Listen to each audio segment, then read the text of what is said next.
Bitmap2Material is a 3ds Max plugin that allows you to create seamless, high-detail materials from a single image.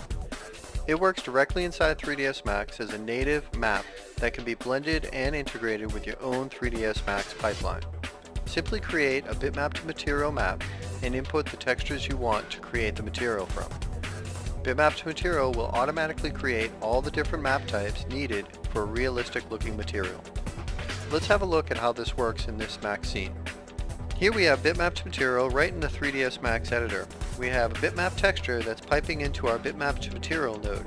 From that we can just drag out our diffuse, specular, bump, AO, and displacement maps, as well as a normal map.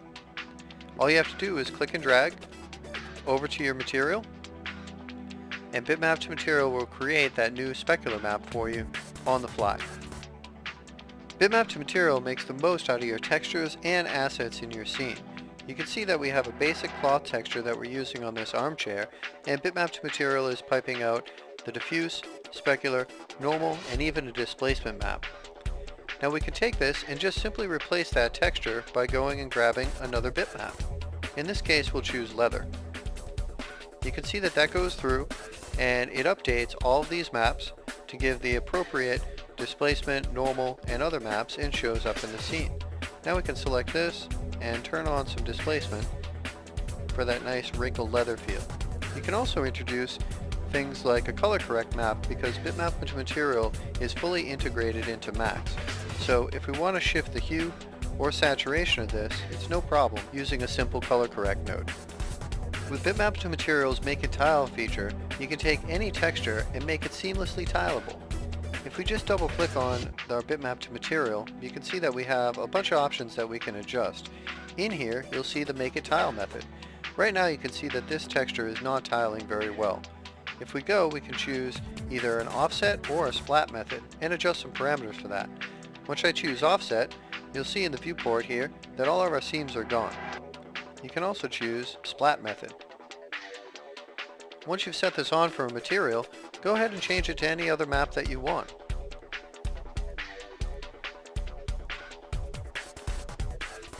So now all those maps are generated from this texture instead of the first one, and the Make a Tile feature is used as well, so that we get a nice, seamlessly tiled texture.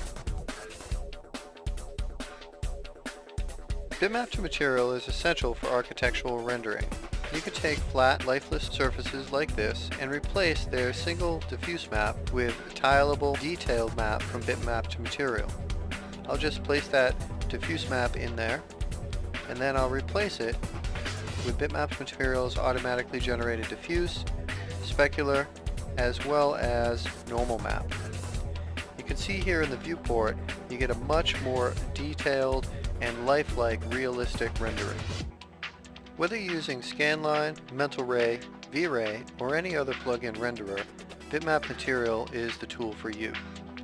Bitmap2Material creates real bitmaps so that they can be used with any sort of shader. Here you can see we're using Mental Ray with the architectural and design material to render out this point. We also have a V-Ray material in the scene, so we'll switch over to the V-Ray renderer. I'll replace my texture, and we'll render out the scene.